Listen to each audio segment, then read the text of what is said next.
In this video, I'm going to show you how to block group messages on your Apple Watch.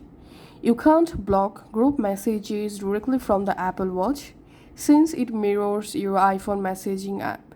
But you can block or mute them on your iPhone, and that change will sync to your Apple Watch. And here's how to do that. On your iPhone, open the Messages app and then just go to the group and then tap on the group name or avatars at the top. In here you get this hide alerts option. So all you have to need toggle on hide alerts, and now you won't get notifications for that group on either iPhone or Apple Watch. These messages will still arrive but quietly.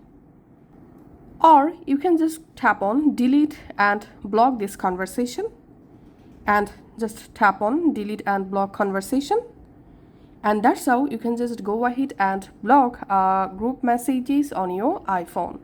Now on, you won't receive any message notifications on your iPhone and on your Apple Watch from the specific group.